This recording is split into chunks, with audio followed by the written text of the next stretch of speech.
Welcome to Dare to Dream. It's really nice to be here today with you because I'll be speaking with Ben Joseph Stewart. He's a filmmaker, he's an artist, he's a soundtrack producer and lifestyle consultant.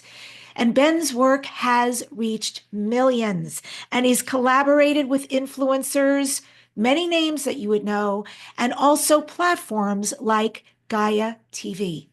Dare to Dream has won 3 Talk Radio Positive Change Awards, the COVR Award for Best Podcast, Whelp Magazine named Dare to Dream one of the top 20 best podcasts to listen to this year, and it is high ranking on Apple Podcasts. You can find us on all major podcast sites and the video on Spotify and YouTube.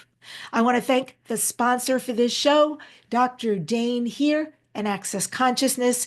You can find him at Dr. Dane here, HEER.com.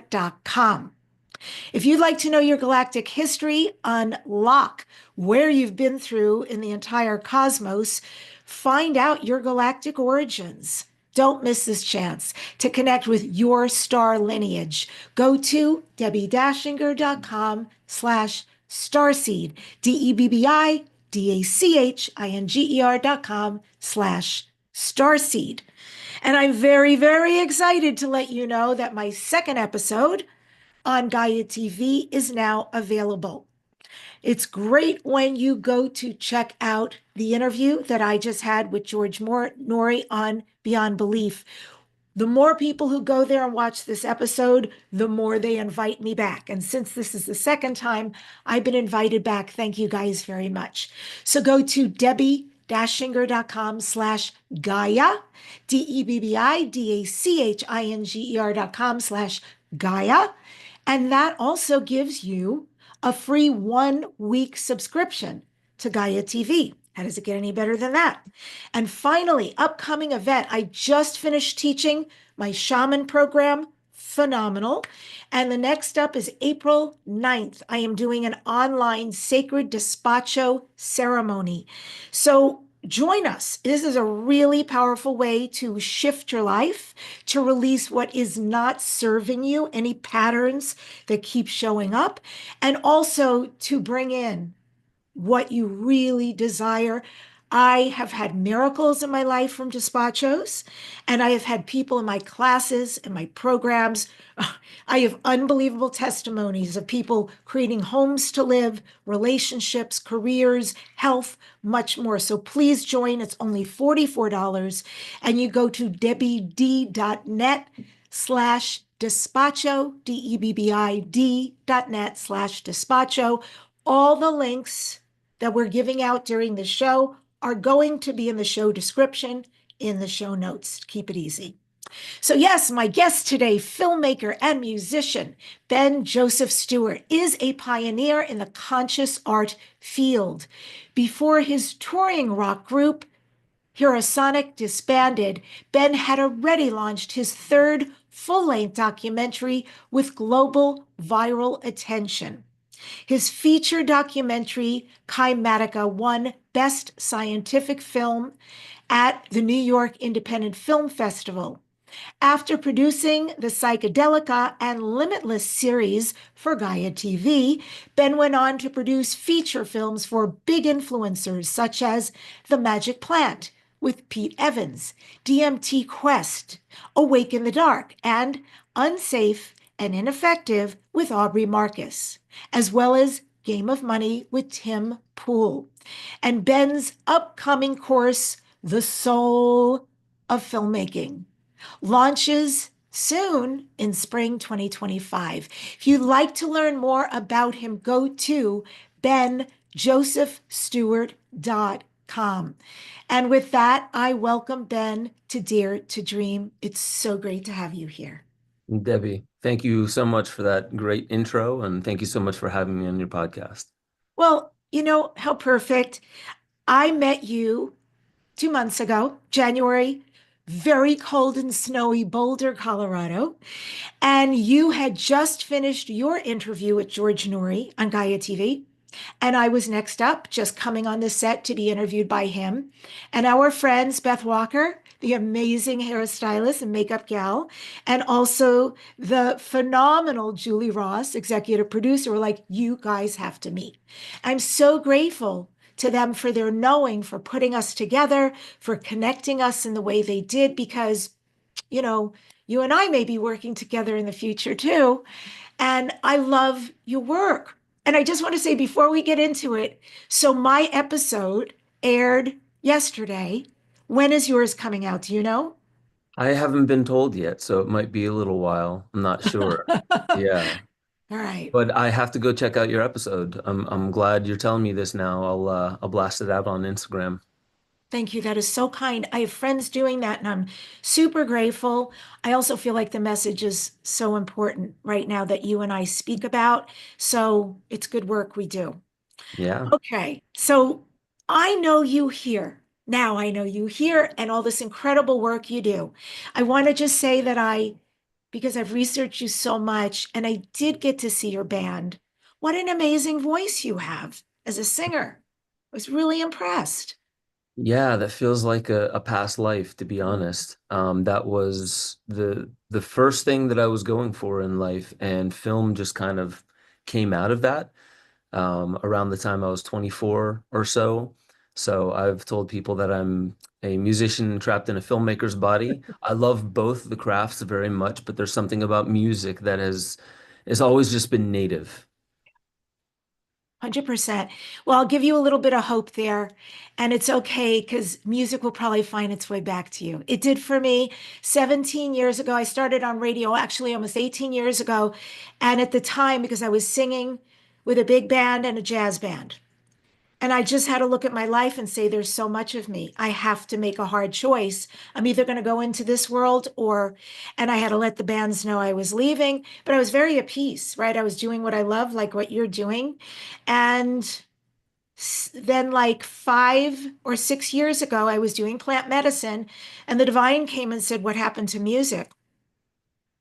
And I happened to mention it to the shaman, and the shaman, they never tell you, right? They usually never interfere, but thank God this shaman knew because he's a musician. He said, music never left you, Debbie. Start doing it again. And my music came back in a complete different way than when I was doing Broadway and big band and all that. So I have a feeling for you too, my friend. It will come back when it's time. Yeah, yeah, I feel that. I definitely don't think it was time last time because of what I was after. And really, what I was after really was just a successful music career. But I don't think the industry was really what I wanted to be a part of. And I was in a band full of many other people. And as much as that's beautiful, we even Police, Sting and Stuart Copeland, they didn't see eye to eye, and their differences turned into the style of Police. Whereas in my music, I wanted to veer away from heavy music. We were a progressive rock band, and I really wanted to start getting more soulful with my voice, and there was just some tension there. And I feel like it will come back, and now it's in a new era. I think the industry is welcoming for people who want to do it more independently. I didn't like being hamstrung. I was screwed over by record labels. You know how it goes. So thank you for that. I feel it. Yeah, I feel it too. And who knows, maybe if you come to LA at some point, because we do gigs, we'll bring you on Amazing. board, right? To Okay. do something that would be really amazing. All right. So you have a crazy, amazing story there. I want to know what this story is. So, how do you transition from this music you're talking about to filmmaking, creating these impactful documentaries? I think I've watched 5 of yours so far. And these are things that really resonate with the conscious community. What was that leap and how did you navigate it? Yeah, that was a very interesting leap. Before that music, I was definitely I had a style, the lyrics that I was singing, they were beyond just personal. It was about the greater world that I was living in. And it was it 2007. I I took mushrooms and I watched a documentary that somebody told me to watch. And this was before YouTube, and the video was called Zeitgeist. And it was good. It was really good, but whereas everyone else was paying attention to the details, because there was conspiracy and all that stuff. While everyone was paying attention to the details, I was much more blown away by the artistry. The soundtrack was incredible. The topics built upon each other and got more and more grand. And I thought it was a really interesting way of impacting people in the course of 1 to 2 hours. It really changed the way that I saw the world. And it wasn't just his logic that did it for me. It was the fact that he didn't say his name, he didn't write it in there. He wasn't looking for credit and adulation at the point. It was free. And it was a really well done piece of art. So that is the moment. That 2 hour period is when I realized that I am now a filmmaker. And I went out and I got a laptop, and my brother helped me learn just a couple things, built upon my music engineering background.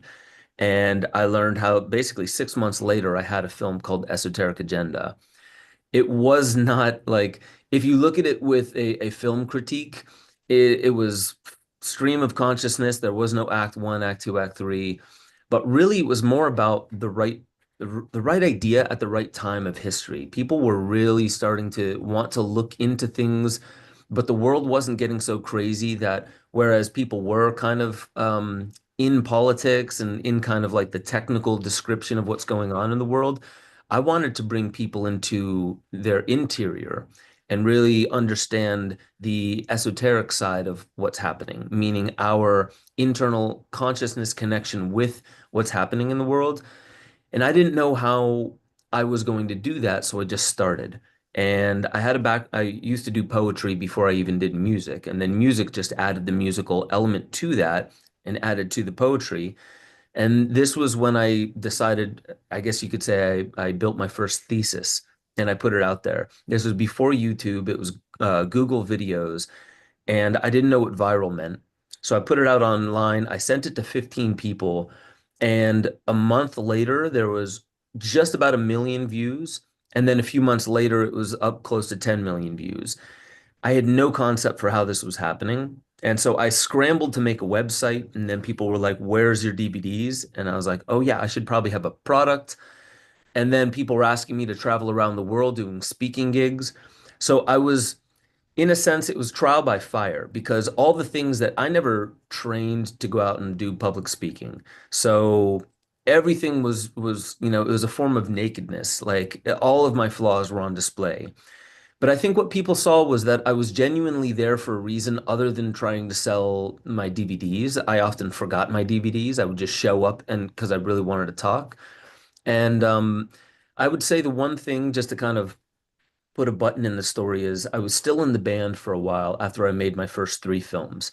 And they helped me not turn into one of those guys that's like at a party where everyone's just trying to have chill, casual conversation, and there's the bug-eyed guy in the corner talking about, Building 7 and 9/11 or something like that. I didn't want to be that guy. In my band, every time I would go preachy, I would start talking about all the things I'm learning. They would, in their own way, they would kind of like shut it down, not angrily, but just kind of like the way rock guys do, like we mess with each other. And that helped me keep a level head about it. And that was when I realized, okay, I'm not here really trying to get people to believe what I believe is happening in the world. I want to move people. I want to move people to transform their own lives. And I really want people to understand there's a power of storytelling and a power of art that's unparalleled. And most people, they think it's a luxury. They think it's just there to cure boredom. And I'm here to say it is a language of the soul that we have forgotten largely, except for the institutions, which use it now more as propaganda than pure art. And I'll just say this, the distinction between propaganda and art is propaganda has a silent desire for you to perform some kind of call to action unbeknownst to you that benefits them more than yourself. So that's propaganda. The propagandists, they want something from you to benefit them without you seeing that most of the benefit is being siphoned to them. Whereas art, for art's sake, is the soul wanting to connect with the collective, which is it's a very core divine drive inside of humanity. And so that's really why I just kept going in this direction. is because I knew that it wasn't about whether I have letters behind my name, being a doctor, having credentials, anything like that. I don't need somebody else's permission to tell me that I can speak my voice and I can say what I see. And so when I just stuck to that, people, even those who were like, yeah, Ben, you got some details wrong, or like you should really get a better microphone or turn the soundtrack down a little bit. All those little things, they were a little irritating to me because I was like, yeah, I probably should have done that. But for the most part, they were like, keep going, keep doing what you're doing because I don't know exactly why, but I know it's important. And I know it's your soul speaking when you make a film, even when you do some music, I know it's your soul speaking. Don't let anybody tell you that you're on the wrong path. So that's why I'm here still making film. Yeah, yeah. That is so powerful. This whole idea that you're talking about in all these different paths is storytelling ultimately. And storytelling is the oldest form of oral tradition being passed down. And I talk about this a lot, or even on GAIA TV, when George is asking me questions. So, how did they know these things? Because their ancestors learned, and through storytelling, they passed it down over and over and over again through their culture. And so, this is powerful, or cave paintings. Talk some more about storytelling. I know this is a big proponent of what you do because we often hear the pen is mightier than the sword. In what ways can our voice become a catalyst for systemic change, especially in this interesting age of social media and global connectivity?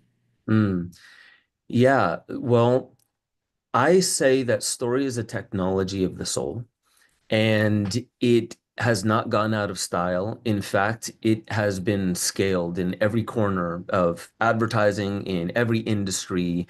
It's still used in tribes that are still existent, in family structures, and it's what holds nations together.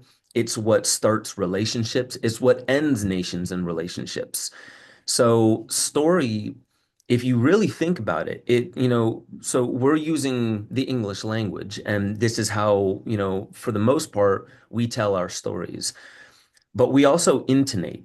We use the tone of our voice. We use facial expressions. That's kind of like a body language. And these are deep rooted inside of us and all mammals, because if you think about it, dogs know body language. They know if you're like rearing up to charge at them, and if you smile at a dog and bare your teeth. These things they speak. And so story is the way that we draw meaning from a world that if we weren't able to draw meaning from it would just be chaos. So how do we pull noise from the chaos? It's because we are seeking the meaning. And in that, we're seeking value and principle. We're really seeking, every story is embedded somehow, usually cloaked in some kind of metaphor with values. So let's say the boy who cried wolf. It's very likely that story never actually happened. There may have been a boy who got eaten by a wolf, but the exact story, the boy who cried wolf, is not there just to cure boredom and to give somebody a little bit of like a rise inside them.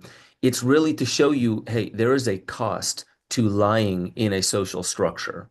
And it may not catch up with you immediately, but once you are known as this liar, nobody's going to come to your aid. And you have to make it visceral. If it was just like a kid stole a cookie and lied about it, that would be one thing. But if it's a wolf that came and ate you, that would make a visceral response inside of everyone who hears that.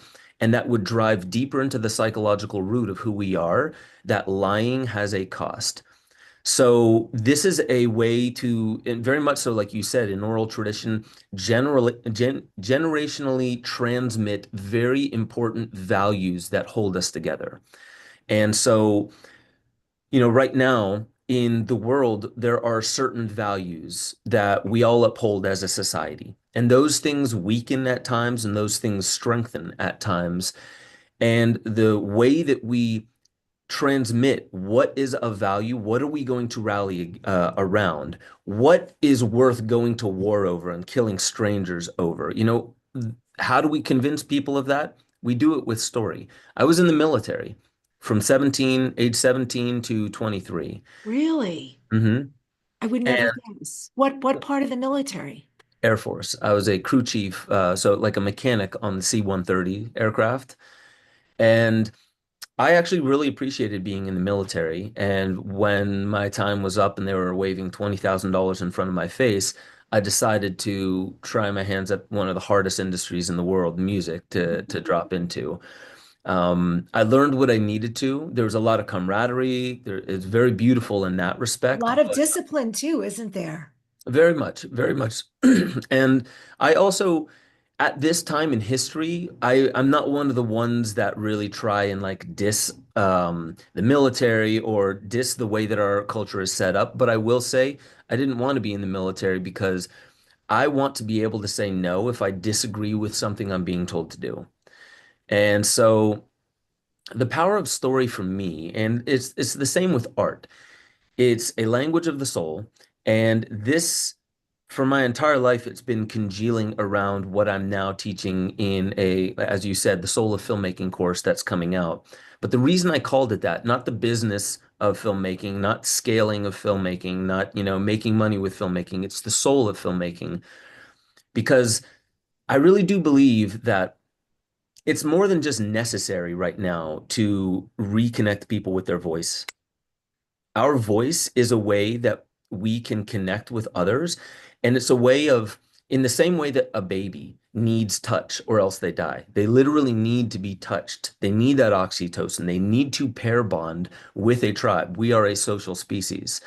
And it's even been found with this thing called the Daniel Project that when you isolate people who are sick, they don't heal as quickly as when you bring their family or even a surrogate family, meaning just people from the community around them. You heal quicker in community. And so what I realize is that if we start stifling voices, and if we even self-stifle our voice because people make fun of our voice, or they just tell us that our ideas are stupid, or when we get really excited as a child and our parents say, be quiet, and they shut us down in these ways, that tells us that we are not received. And in that respect of what was naturally coming out of us, we're not held and seen. That avatar, I see you. In that way, it's almost like I refuse to see you. Like the United States refuses to recognize Cuba. It's a way of saying that will not stand. You're not allowed to bring that part of God because I do believe our voice is a channel of God. And this is why each and every one of us has a uniqueness to us. And our voice, and I'm not just talking about the literal voice, I mean vocare, where the word comes from, same root of vocation. It's that which we do. It's a part of our great art experiment that we're doing in this life. When our voice is stifled, there is a part of the voice of God that is not being heard anymore. So of course, the global symphony starts to break down at that point into the hands of power, those who want power more than they want holism. Global symphony. That's a beautiful pairing of words. It is a very powerful way to express that. When you talk about stifling voices, an individual's voice being shut down, I know that intimately. I had a tremendous amount of that for various reasons in my childhood. So I think it's very interesting what my soul chose for my Mhm. parents and for my life's vocation, vocare, because here I am. And this is what I do. I sing, I speak, I do podcasts, I teach. So I get that. But what about when you talk about at the collective level, Ben? What happens to a society when it suppresses voices of dissent or of differing worldviews? Yeah, like I said, the symphony starts to break down. Did you know there's this technology where you can speak into this microphone and this program will analyze your voice, and then it has, I forget however many parameters, tens of thousands maybe of parameters, where it will analyze your voice to see what's going on inside your body. So your voice, everyone says like when you call your mom and she's like, "What's the matter, honey? Your voice, you sound sick, right? Something's going on with your voice." There is something literally inside our voice that is a signature of who we are. Hmm. And we can tell on some level, especially if we try and we're tuned in, we can tell if something isn't showing up in that signature. And if something isn't showing up, then something is literally being stifled inside the body. Mm, Now, I want you to extrapolate that out to society. mm, Imagine something inside the body politic of all humans is being stifled, but not just in one person, in many people systematically. That means something is systematically not allowing itself to hear the, let's say, the red flags or the cries for help from deep inside the collective. So what I would say starts happening when you start to stifle voices is a lot of people would say, well, who's stifling it? You don't even have to go there yet because I believe if you keep looking at this as we're talking about a collective that is stifling its own voice. Yeah, you could say it's an elite, it's the 1%, it's even beyond the human realm. There may be another element that comes into it, but the bottom line is there is something that is stifling the collective from being able to voice concerns about the way that we're operating. So that is, let me say it in terms of like a relationship. Say I'm, like, yeah, I'm just one of those guys who doesn't like to be told how to get places or, use the map or the GPS or anything like that. And I have three people in the car with me saying, you're going the wrong way. And I'm telling them to shut up. And I just keep driving and they can tell. And now I'm getting into worse and worse territory. I'm getting into areas where none of us are safe. That's what I think is happening on the collective level. When you start to stifle voices, natural mm, emergencies that we are, let's say, barreling towards, they won't mm, be heard by the one behind the wheel. And so those of us that are behind the wheel, we're stifling voices that very much so they don't just need to be heard so we can intellectually shift course.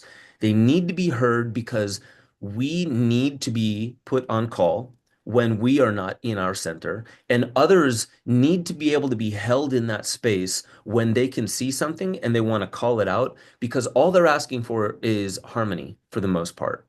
If somebody is constantly saying, we need to talk about this, or there's something that needs to be addressed here, and the other party is shutting it down, the one who's trying to address it is looking for things to come back into balance, or at least for them to be able to see, I want to see it from your eyes. So let's talk about it so I can see why you're making the decisions that you're making. So when I extrapolate out to society, I do think this is all happening for a reason. And we hear about censorship, and I'm talking about more than just censorship because that's purely political. I'm also talking about the cultural taboos that we just don't talk about. So this is also inside the household.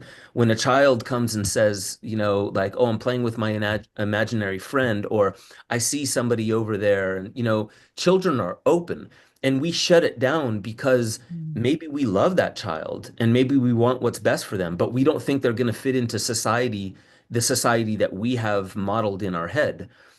So we start to stifle the voices of the children in our own household. We stifle voices that we also love. This comes from a lack of gnosis of self. And that is what we are dealing with. So if you want to know what is the real result of stifling voices, whether it comes from dissent on a political level, dissent within the household, or just a differing worldview, it is a loss of oneself, and that can lead to health issues, and it also leads to societal health issues. And I think all you need to do is look out the window. Try not to look at your phone because that's usually a skewed version of what's happening in the world.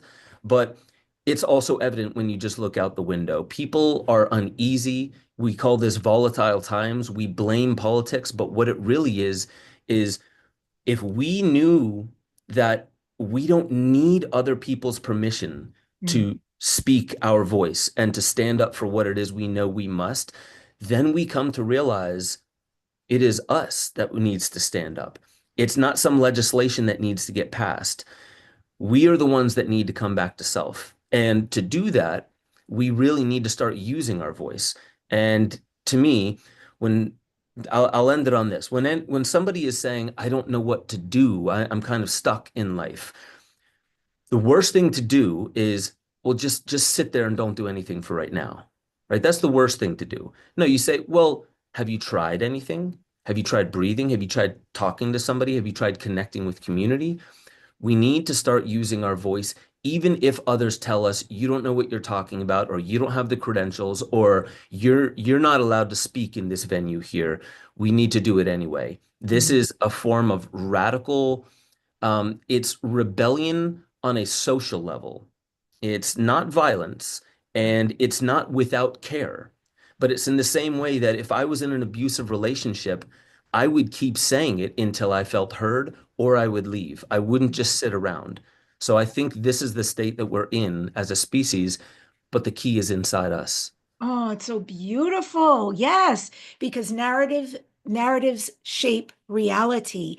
And so you're giving us some ways that we can, as individuals, reclaim our own narratives and frankly, our own empowerment. Are there any other suggestions or tips you have for people, for us to find our voice, speak safely? And I like the way you couch that. This is not violence. Mhm. This is a way to utilize your voice as a catalyst. And like I always say when I teach a class or a program, I love when people ask questions. Ask, because you're asking for everybody, you're edifying everybody. So, what other tips, Ben, do you have for us to continue to stand up, take our Mm. place in life, why we're here, and our point of view that may be very important? Yeah, thank you so much for asking that, because oftentimes I'm really glad you asked this question, because oftentimes when I say this to people, and I do consulting, as you said, I'll do coaching for people. And when I don't say this next part, people take what I say as like, I deserve to say what I want to say. And they'll go to their husband, or they'll go to their friend who they feel that hasn't been listening to them, and they'll lay it all out for them. And and they say it the way that they feel, and they want to be held in that, like a Buddha is listening to them. But let's face it, the people that were around, we're not all Buddhas. So you really have to take accountability. If you're going to start using your voice, and I encourage you to, acknowledge that when you use your voice, that does not mean that you should be one of those that says, well, I'm going to say whatever I say and I don't care what you think about it. You should care what they think about it. You should care how they feel, because what we're trying to do with our voice is establish harmonious connection. We're not trying to tell people off, put people in their place, denigrate them in front of other people, scream at them, make them feel like idiots for what they say and they do. We want to establish genuine connection. So the hardest part is the next part. It's not just accessing and wielding one's voice.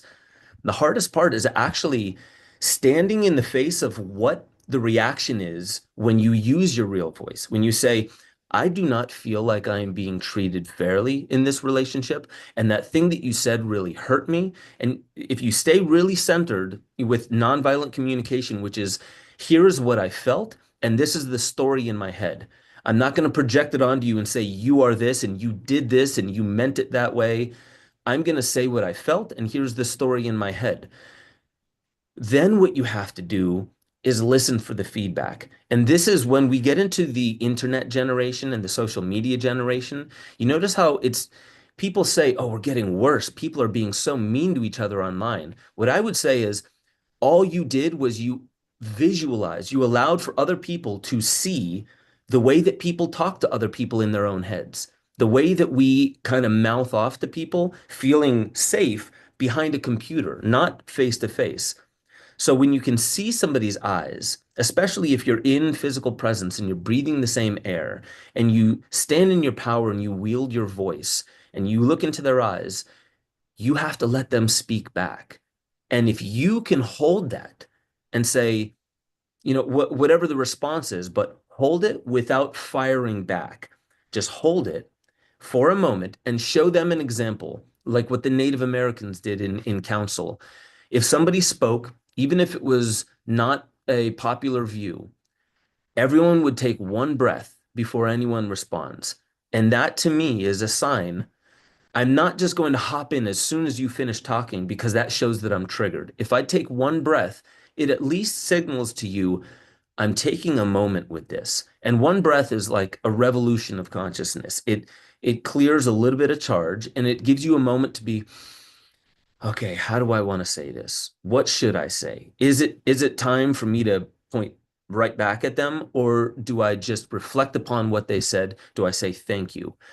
So there's no clear answer to this, but it really is, these are the best practices. Use your voice by speaking to what you're feeling and talking about the story in your head, and then give room for them to speak back. Because you know what that does? That establishes a reciprocal connection.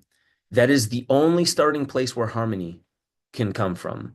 If you Mm. don't allow them to speak back, or if you shut it down, even if they try and shut you down, but you stay an open vessel, they'll see. There's a part of them that will see. So to me, the importance is there is a responsibility to stepping up into a human that will use your voice no matter who gave you permission or not. You wield your own permission, you speak your truth, but you also listen. And that is real, that is really establishing communion with others. I will say that is the hardest part to do, especially when it's coming from a hurt place. You want to heal the hurt, you have to speak it into the room, and then you have to listen because they have another perspective. And what are we Oh, trying to right. do here? We're trying to heal. Yes. Yes. I want to break down what you just said because I feel like that is such important information. The distinction between separation and non-separation. And I think in our hearts, everybody wants love, everybody wants to be heard, and everyone wants to be connected, no matter how mean they may come off. And there's a distinction between having a conversation with a group or another being and saying, you this, you that. Immediate separation. There is no you, there's only I, and I can only speak to my experience. As soon as I own my experience and speak to that, somebody listening or a group listening can relax and hear the information because I'm not pointing fingers, but I am expressing my experience. And the other thing about the listening part that I think is so important, and I always have to be very mindful when I'm in a situation like you're talking about, much as I want to get in and express my point of view after I listen to someone else, I have to take that breath you're talking about, remind myself not to launch in, and then say, acknowledge what they just said. So, first step before anything, I really hear you, Ben. I really hear how this felt. And I give some descriptives that indicate I really hear what you just said and that it landed. You know, it was received. I think being received and heard is so important. And then find my way if necessary, or can you listen to what it was for me or how I perceived, whatever, get permission and then move on. These things you're talking about at an individual level, collective level, global, cosmic level, these are game changers, game changers, Mhm. right? They would change everything were we to be able to speak and be heard and listen and receive others and their truth. Yeah. Yeah. You mentioned, we just mentioned the individual level. How do you do this on a collective level? And I know I don't fully even have the answer here, but I can definitely riff on that. But I think that's an important point to at least pause on is how do we do that on a collective level? I think people think it has to happen from the outside in. Like, well, how can we do this in a country with a bombastic this or an over blah, blah, blah, this? And what we're talking about is, can we find center and not lose it in the face of the exterior? So can we center the interior in the face of the exterior? And if you listen to any wise guide, to me, the core teaching is change self first. And I don't like the term change as much as locate self, because oftentimes we're just trying things out. We don't fully know who we are. We haven't fully come to know why something hurt us. And we also don't dig beneath the hurt to find the hidden gem inside of a lot of the things that have traumatized us as a species. How do we bring what we were just talking about to the collective level? I don't see that there is a way unless it starts at a grassroots level. This is why I'm an artist, because yes, my art can make it all the way to the top of the economic ladder, but it is not positioned only for them. It is positioned for anyone with ears, and it's democratized. Most of my films are free on YouTube. And you could say I have not done the hyper monetization method of my films. Why? Because I didn't get into it to make a ton of money on films. What I did was I knew that within the course of 1 to 2 hours, if you really pour your soul into a film, you can change somebody's life, the way they see the entire world in the course of 2 hours. How often does that happen in talk therapy? How often does that happen in any other venue? But in a film, it's an immersive experience. You say yes to it for one. So it's like the placebo effect. Even if you're taking an inert pill, you're still going to get some effect. And by the way, most billion-dollar drugs can't beat placebo. And yet we applaud drugs and science and we're like, yeah, but placebo, it's that annoying thing that keeps certain drugs off the market. Like, wait a minute. No, you're the drug factory. Intention can create those drugs. Well, how do we do that on a collective level? Art. That's why I'm making these films. So I'm glad we could at least, hover on that moment for a little bit because most people don't know how does that scale? How does this open and reciprocal receiving of one another scale? We have to show the examples of it. I have a point of view about what you're saying. I really appreciate you diving into this conversation. And interestingly enough, it has to do with a documentary that I saw. And it brought together teenagers, young adults from Palestine, Mm, teenagers, young adults from Israel. And of course, when they first came into the room, there was a standoff because there's hardened evidence about the label I have about who you are, what you did to us, both sides, right? And everything also storytelling that their ancestors and lineage have passed down. It's deep in their blood. Their parents talk about this. They've lived in fear, they lived in anger and frustration, and all of a sudden they're together in this room.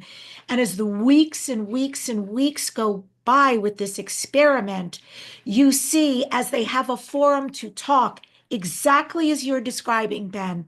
Nobody gets to crosstalk, nobody gets to correct, nobody gets to change, put down, speak over, but everyone has a voice that is heard in this circle. And over time, it may have been 30 or 40 kids, but they start realizing, my God, we're so much alike. You love music. I love sports. We do this. We do that. You're a girl. You're a boy. Whatever it was that they had in common, we're from the Middle East and we say things alike or look at things alike. These kids fell in love with each other. And they had all this camaraderie and peace. The labels fell away. The hatred, the doubt, the worry, the blame was gone. And in its place was, what the heck is everybody fighting about? right. This silly piece of land and this line we've drawn that doesn't even exist. And so this is a great example because they are young enough that they're still open. They're not hardened as many adults are. But what are the implications of such a small, beautiful experiment if it was taken on a grand scale? Because mostly what I see when you discuss this, politically and otherwise, when we get the different factions in a room, a lot of talking over, putting down, blame, posturizing, and all of that. What if that was not allowed? Mm. Maybe there was a zapper every time they Oh, broke no. the rules. But if people literally were in a space to be heard and to express, and people were in a space to really listen what their experience over history has been. Oh my goodness. And maybe it would start with the people instead of the politicians, because I think the impact would be tremendous. I would live for a day like that. Yeah. Yeah. I got a little emotional there because it actually brought me back to a dream that I had. And this is a recurring dream that happens. I didn't even realize it until this moment, that each and every place was a different location, but one of them was and this was after October 7th. I had this dream again, and it was in Palestine, but it was amongst Palestinians and Israelis.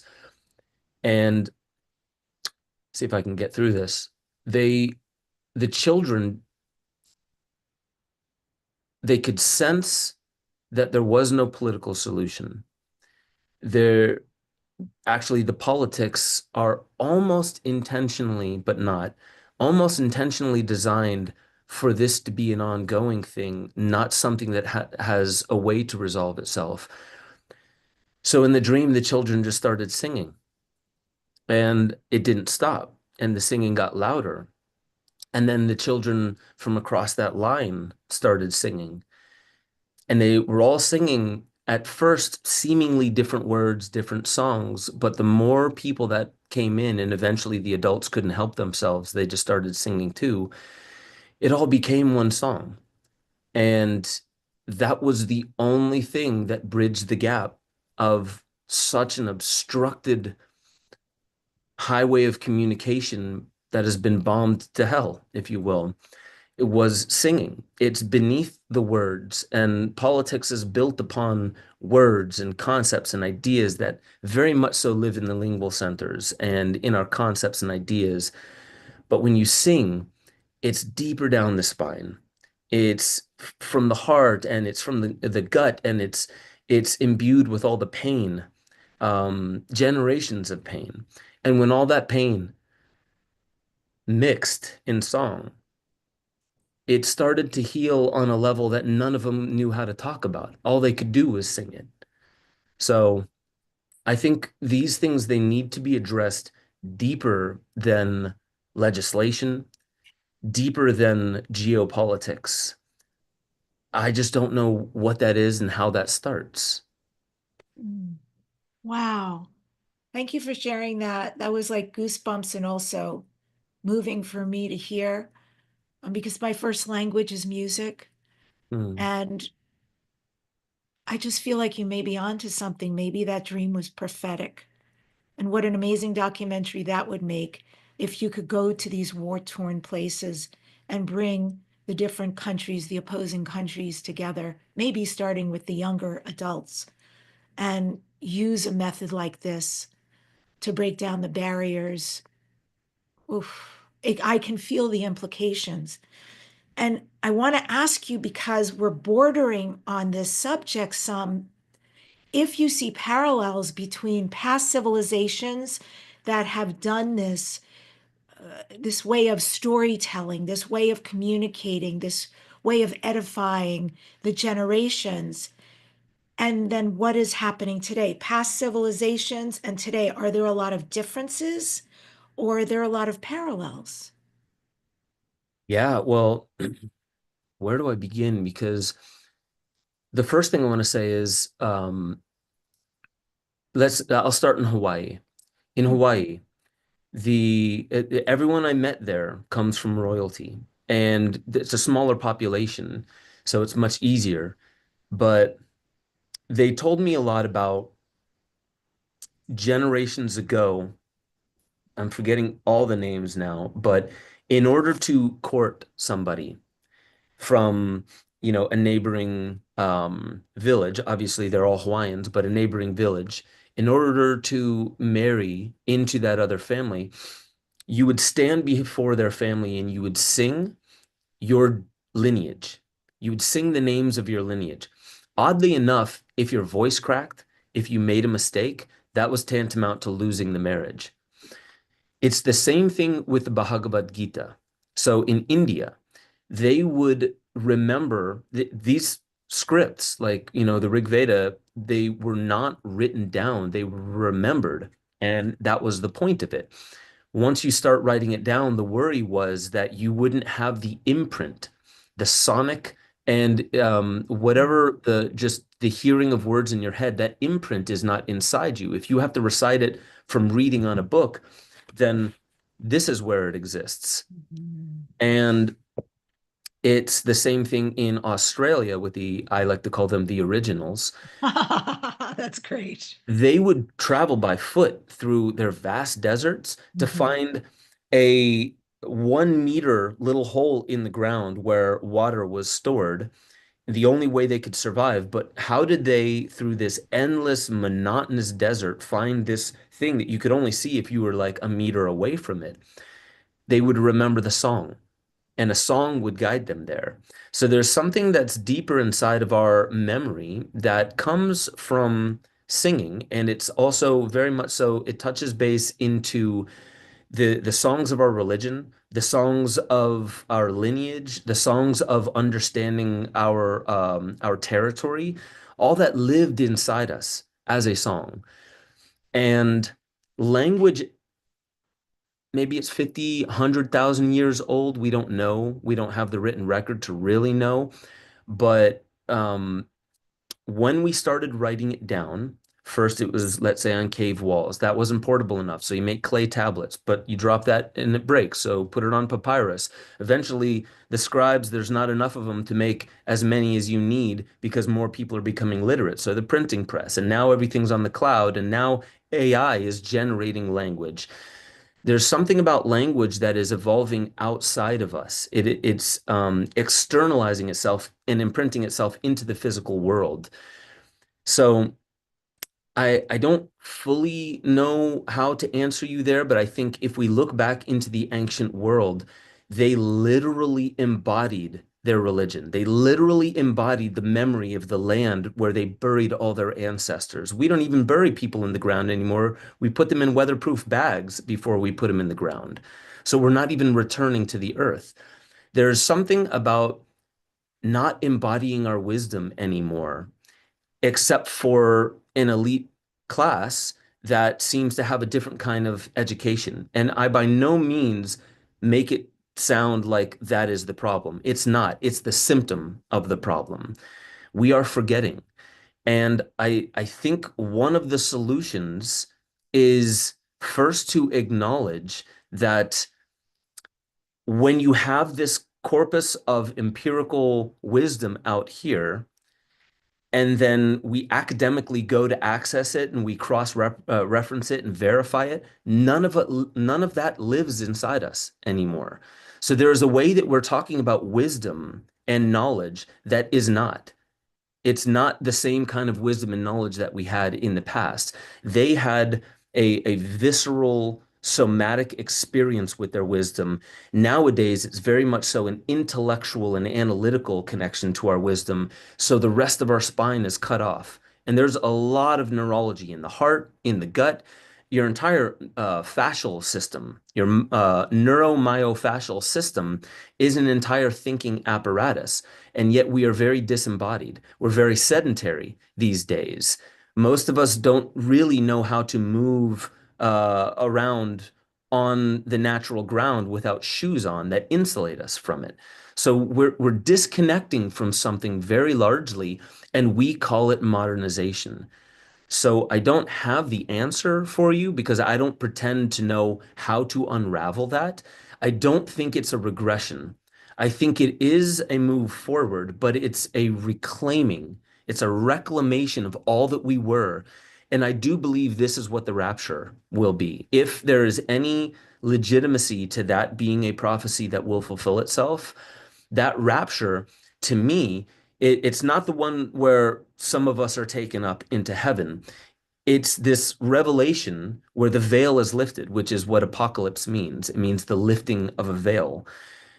And once you lift that veil, all of that floods back into us, but there's going to be a reckoning.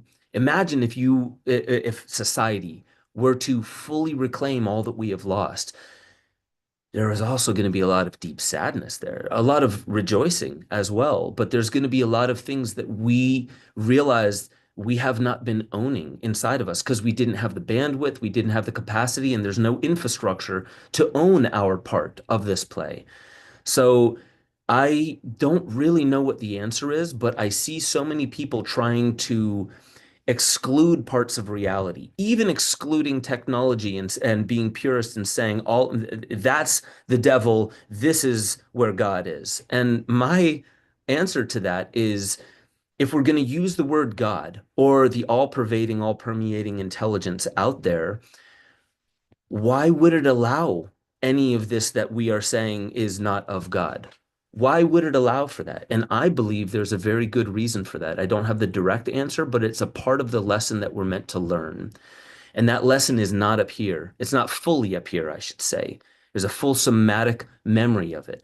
And I think the people who are experimenting with plant medicines, they're having these wild experiences. And the ones who are like, oh my God, that was too much for me. I know. That doesn't mean it was wrong, but I know. So I think something's coming. And I think it's going to be beautiful if you allow it. Same with plant medicines. It's beautiful if you surrender and allow it. But that's just my sense. I've been feeling it for years. Yes, yes, and yes. I just recently did DMT. I was wanting to try it so much, not Bufo, I've done that, but I mean the DMT where, you vape and you wake up in another realm. And And DMT. yes, it was really interesting because I was scared going into it. I always am. I've done plant medicine 25 times. It doesn't frickin' matter. And then I do it and I'm like, this is the most normal state for me when I'm on it. So I do the DMT, and the reason why I'm connecting this with what you said is there was that moment when the feeling started, when my body starts drifting away, and I mentally told myself and my body, oh, this is it. I know what to do. I made sure my hands were really comfortable. My body was in a comfortable position because I knew I was going to fall out. And then the last thing I remember saying to myself is surrender, just surrender. It's always exactly as you said, the best thing we can do. It's very hard for people to lose control, or of course, that's an illusion anyway. But so important, so important. And so, Ben, when you talk about all of this, the fascia and what's already innately in our bodies, I know you talk about our body, your body, the body as being a divine instrument. How can we utilize it in this day where, just as you said, we're walking around with rubber, we're not even connected to the beautiful Mother Earth and all of nature, which has many answers. I've already heard chiropractors say because of this with the phones, this looking down and hunched over, they said we're building generations of people who are going to have such osteo issues. And there's even more, right? Sitting in front of your computer and writing on social media and being anonymous and so forth. So, how can now we reclaim our bodies as a knowing divine instrument? Yeah, this is so incredibly important because it also gets back to really embodying rather than just intellectualizing the solution. I won't get into, I'm not going to get nerdy about it, but like the myofascia inside of our body, we didn't realize it was fiber optic because we only ever saw it in cadavers. And it starts to turn kind of brown and not translucent anymore. But Jean-Claude Gimberto, a French doctor, was the first one who made strolling under the skin. You can see it on YouTube. He would put tiny microscopes under the skin so you could see living fascia. It's a fractal fiber optic communication network that connects to every other system in the body. James Oshman calls it the liquid crystalline matrix. There is something to this. It orients us in time and space. My very simple solution to people, if they want to start down this road, is literally move in nature more and touch it. So with your hands, these are membranes. They're meant to touch nature. They're meant to be dirty, by the way. And most people, they think that dirt, you need to wash it off immediately. Actually, we need more dirt on us. The biome of the soil needs to get on us. There's feel-good hormones pheromones that come off trees. We need to be in nature, walking barefoot. The earth is a negative ion repository. It pulls out all those positive ions in the body that's coming very largely from our technology. And we need to get real sunlight. So all these lights, even if you have a red light, you see all these people with the blue light blocking glasses, these lights are still polarized. The only non-polarized light you can find comes from the sun and from the UV biophotons that come from within the body. And there was this German study that found that people who have a heart-centered meditative practice, if you visualize them, you can see that biophotons accumulate around the heart. Literally, light goes where our attention goes inside of our body. We need the sunlight. It is a communicator. There's something about it. Everyone should look up Eric Dollard and his understanding of the sun. He says it's so much more than we give it credit for. You need to get sun on your skin every day. Mm. You need to walk around in nature, move in it. And if you are able-bodied enough, you should move like almost like parkour, Jungle Book, Tarzan type stuff in nature. And risk is the last thing. And I don't mean risk big, but when you risk, there's something that comes alive inside you that does not come alive if you're not risking anything. It is actually a trigger of the flow state. If you've heard of the flow state, one of the greatest triggers is going just 4% past your comfort zone, not 40, not 400, 4% past your comfort zone, and you trigger the flow state. And I believe that is in a sense, we have these brain waves and we can switch between brain waves. I think this is like a brain wave connection between us and nature. And when you're in nature, when you're moving amongst nature and you risk, and what I mean is like run a little fast. Yeah, you're going to have to watch your foot. Uh, Jump from a branch to another branch. Yeah, you could get a little hurt. Don't go crazy. Like I said, 4%. The reason for that is not just to get into the flow state so you can go home and tell your friends, whoa, I connected with something. It's really so we can start remembering that we are nature and we've literally disconnected ourselves from our extended family. So if we want to come back into connection with our human family, we very much so need to be in the environment because the trees were here before us. If we just spend time amongst nature, don't pretend like it's going to say something to your lingual centers, but if you listen, they are communicating. It is 100%. The mycelia beneath the ground is communicating. All the plants are communicating. Plants know when you love them. Mm. Plants know when you're about to harm them. There are studies that show this. We need to be living amongst nature a lot more. So I'm not saying get rid of technology. I'm not. There is a case for technology, but we need to realize that, like you said, sedentary postures, always looking down at our phone, touching technology, never grounding, never getting sunlight. There's a problem here. And the solution is easy. We just need to engage with it every single day. That's my spiel. Yeah, I like your spiel because that is another reclamation. It's also very shamanistic. In the point of view, nature, always they talked about we are connected to everything animism. There is a soul, and that connection actually. This is what I just was teaching this yesterday at the end of my shaman program.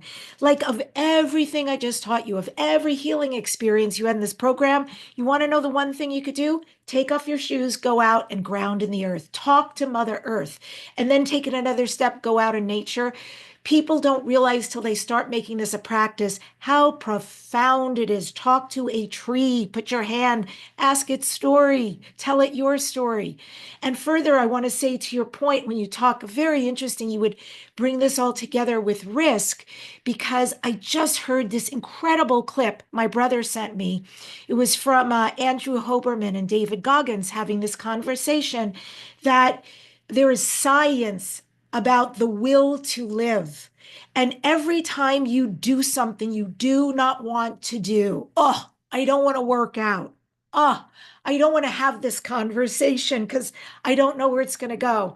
Whatever it is you want to avoid at all costs, the moment you show up and do it anyway, you build something in the midsection of the brain, in the cortex, and literally increases the will to live and your longevity. So when people who live very long, they find this in a grand state. People who are Navy SEALs, can you imagine all the risks that we take? So I thought, oh my gosh, I've done 2 LA marathons. You want to talk about doubts, right? That I'm ever going to finish this, or I'm going to be okay, or whatever. There's many things I've done.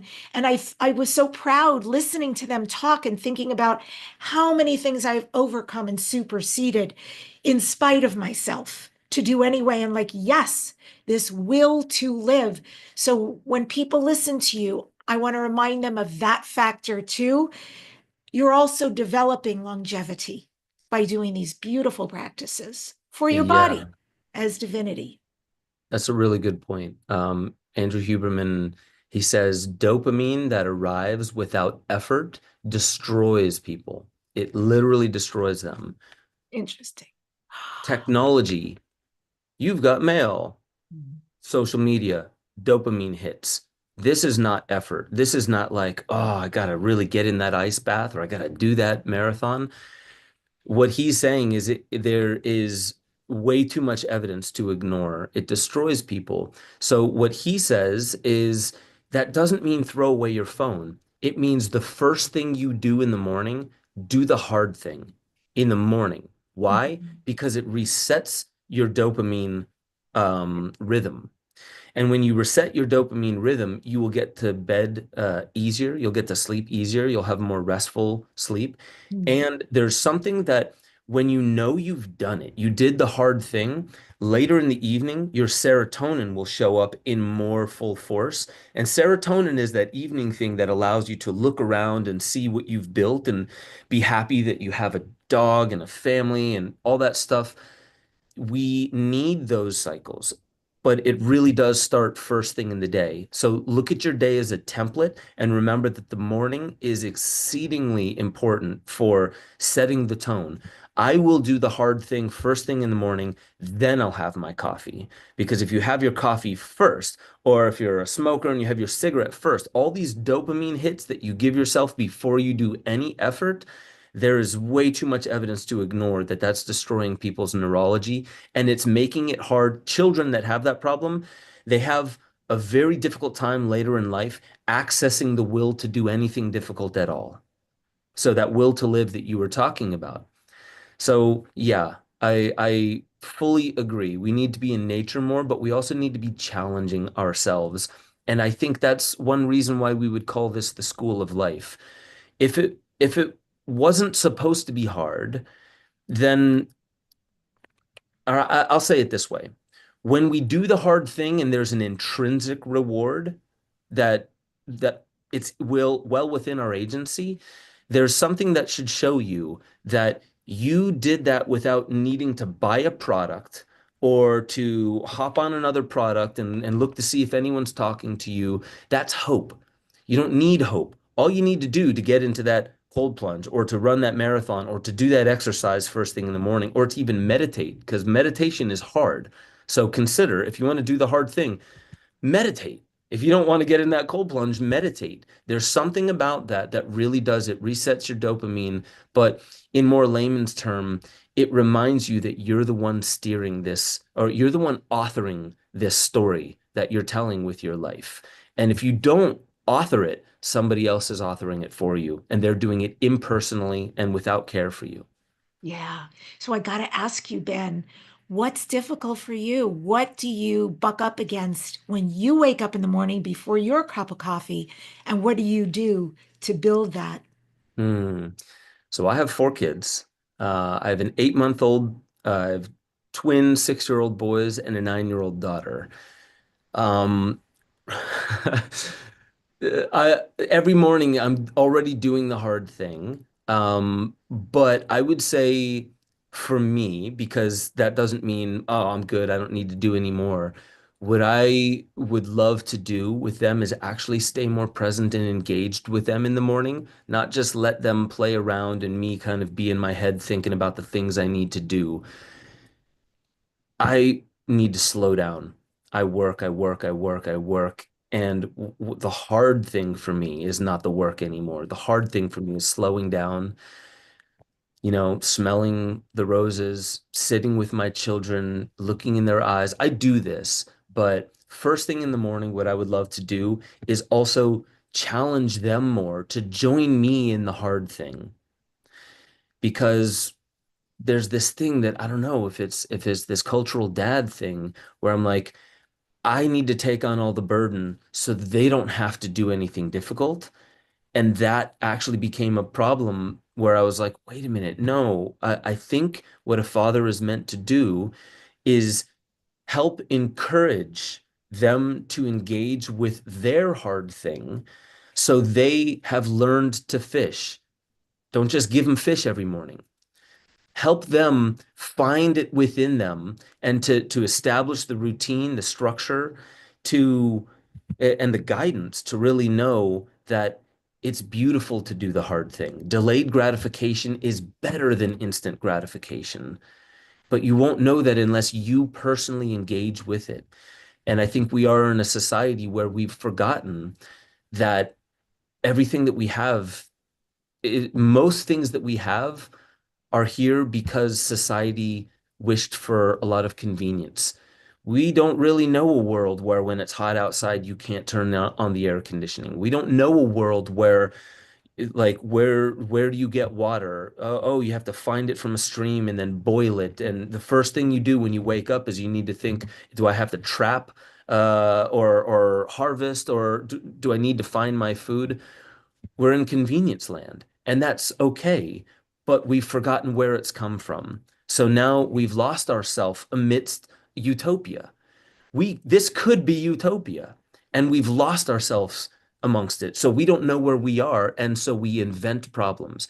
And this expands itself out to the global level, which is why we're seeing so much turmoil. I'm not going to make a one-to-one correlation, to all the little things, but it's definitely we have lost our center. We've lost ourself. And I'll just end with this. Like when you were talking about old ancient societies, there's this book I want to recommend for everybody from Yuri Shilov. He's one of the world's foremost Sumerologists, but he talks about Ukrainian history. And the book is called Ancient Aratta Ukraine, Aratta, Ancient Aratta Ukraine, 20,000 BCE to 1,000 BCE. And or it might be 1,000 AD. But if you read this book, it's a thick book. These this ancient Aratan Ukrainian culture didn't have words for war. They didn't have weapons. They had ginormous cannabis festivals, interestingly enough. They have burial kurgans under the ground, and they're also used to bring, I should say, they used to be used to bring women who are giving birth, because we need to do birth better in our society. They would bring them into the womb of the earth, and they would heal people down there. They would deliver babies down there. They would do end of life down there. And it was all connected to their religious devotion to all that is. There's something about knowing that it's possible. And unfortunately, they came to the same fate that a lot of very peaceful civilizations came to. And this is where game theory in politics comes from. It's if even today, if one country is developing a super badass weapon of war, what happens if no other nation follows suit because they want to be peaceful? The other nation becomes the tyrant, an uncontrollable tyrant at that. So I don't really know what the answer is, but I do know that we have lost ourselves individually and collectively as a society. And if we don't show up and start giving the example of what it looks like to reclaim ourselves and to reclaim our past and to do so in a rebellious but a peaceful way, I don't know how this ends in a way that 99.9% of the population is going to like. Yes, absolutely. Or survive. Yeah. Wow, that was super powerful. Thank you. Thank you so much for all of that. I want you to talk about the soul of filmmaking. What is the soul of filmmaking? Where can people find it and find you? Kind of hard to see, but Oh, here's the logo. Um, the Soul of Filmmaking is a film course that I've been working on for a couple years now. And as I said at the beginning, it comes from a drive to really connect people with their voice, their soul's voice, not just their literal voice. And that is done through understanding what story is, how to tinker with story, and then how to put it into a medium, the audiovisual medium of content, online content, because it's such a booming field right now. And also because AI is very much so taking over many industries. If more humans and their own story that is rooted in soul and rooted in that which we are trying to reclaim is not reclaimed now, it's going to become harder and harder in the face of AI. So The Soul of Filmmaking, it's a film course, so it'll be an online film course, but there's also a film tribe around it. So the people who are in the film tribe, this is something I never had when I was making films. I would take my film to my friends, my parents, and they'd be like, "We love it, honey." I'm like, "That's not constructive criticism. Like, I need to become a better filmmaker." So now imagine for storytellers and people, whether it's a side hustle or they want to make it their main gig, or they just want to learn about using their own voice. There's a tribe now that can help tackle the challenges of storytelling, whether it comes to the industry or the actual craft of it, and also celebrate the wins of it. But people that are in the same field that can speak your language and help you through it, I think that is going to accelerate. And it's done in that circular fashion that you were talking about between the Palestinians and the Israelis. When there's a circle, nobody is at the top, right? Everybody is shared in this circle. Everybody's voice is heard. And this is also a way of reclaiming that our story is not just for commodification. Our story is really there to connect with other souls. And that is really the only way that our soul will truly feel satiated is when it feels reciprocally connected to other people's story. That is where that global tribe will come from, where it is a tribe, yes, but its circle encompasses everybody. There's nobody on the outside of the circle, no living sentient beings, no creation of, nothing in creation is outside the circle. That is the intention of the soul of filmmaking. So, bare bones, it's a film course and it's an online community.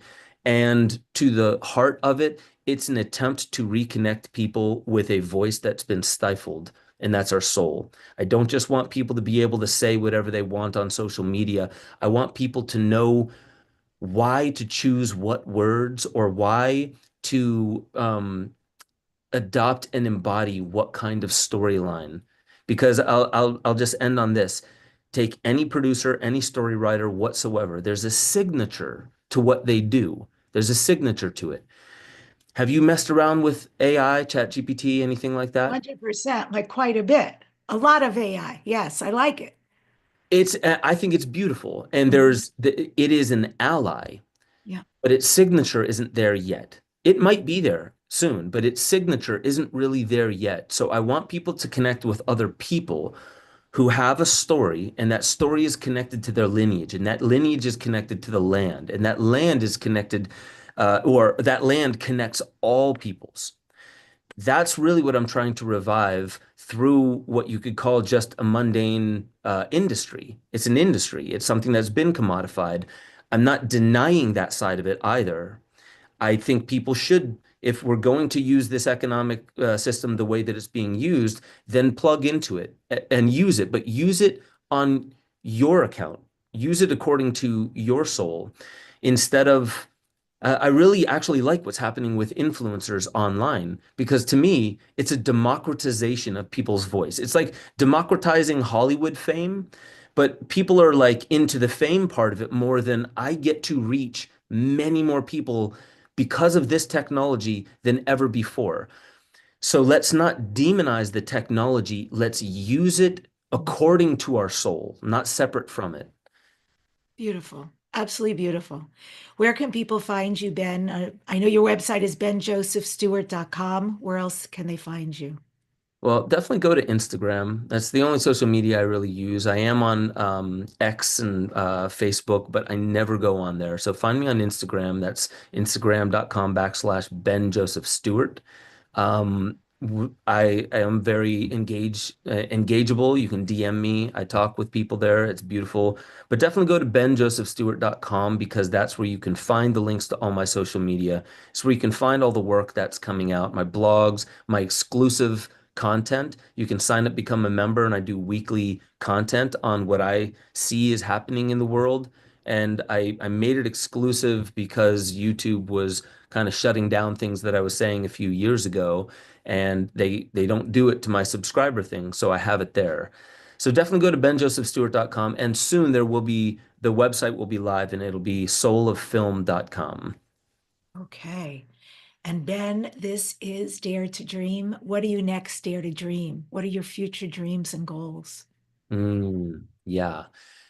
Well, it really has to do with the soul of filmmaking. I I dare to dream that dream that I had where everybody, every child, every adult started singing together.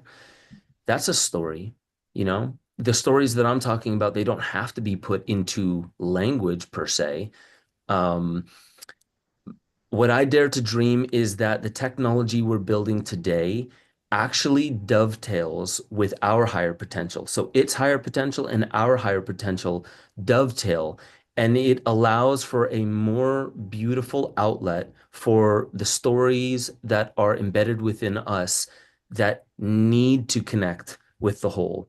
I see a singularity happening soon that can go one of two ways. I'm trying to tip it to the way that is a lot more harmonious with where most of us really want the world to go.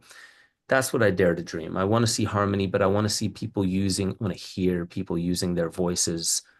You know, I want to hear people singing together and finding ways beneath the ways we've been told to truly connect with one another. I just feel very moved to share this with you right here at the end.